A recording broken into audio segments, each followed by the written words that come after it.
गीताध्ययनशीलस्य प्रणयं परसस्य च नैव सन्ति हि पापानि पूर्वजन्म कृतानि च।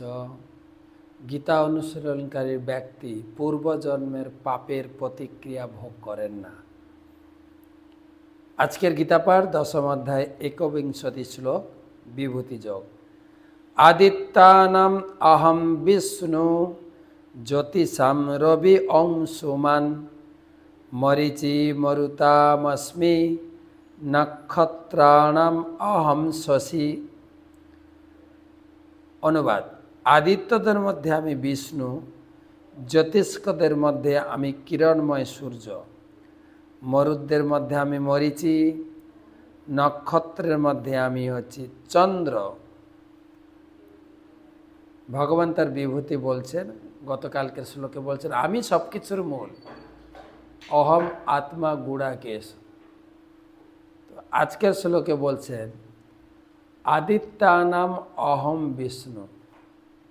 এই যে আদিত্য, দ্বাদশ আদিত্য, সে আদিত্যের মধ্যে আমি হচ্ছে বিষ্ণু।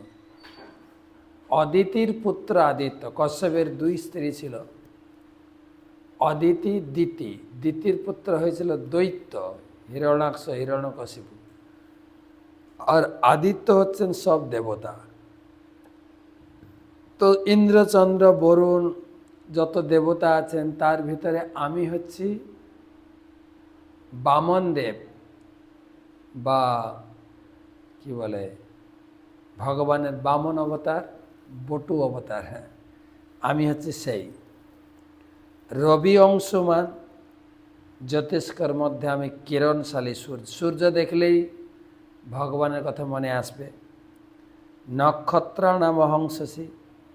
দিনের বেলা ঘুম থেকে উঠলেই সূর্যকে দেখব, সূর্য দেখলে ভগবানের কথা, সূর্য নারায়ণ ভগবানকে প্রণাম করবেন। আর রাত্রে চন্দ্র, চন্দ্র দেখলেই ভগবানকে মনে পড়বে। ভগবানের দুই চোখ, সূর্য এবং চন্দ্র, তিনি চোখ খুললেই আমরা তাকে দেখতে পাই, না হলে আমরা কি করে দেখতে পাবো? রাত্রে সূর্য থাকে না, অন্ধকার দেখি। সকালে সূর্য উঠলে সূর্যের আলোতে সব কিছু দেখি। তাই ব্রহ্মা বলেছেন যচ্চক্ষুরেষু সবিতা সকল গ্রহাণাম রাজা সমস্ত সুরমূর্তি অশেষ তেজা যস্যাঙ্গয়া ভ্রমতি সংভৃত কালচক্র গোবিন্দমাদি পুরুষম তমঙ্গ ভজমি। গোবিন্দের দুই চক্ষু, দিনের বেলা সূর্য, রাত্রিবেলা চন্দ্র।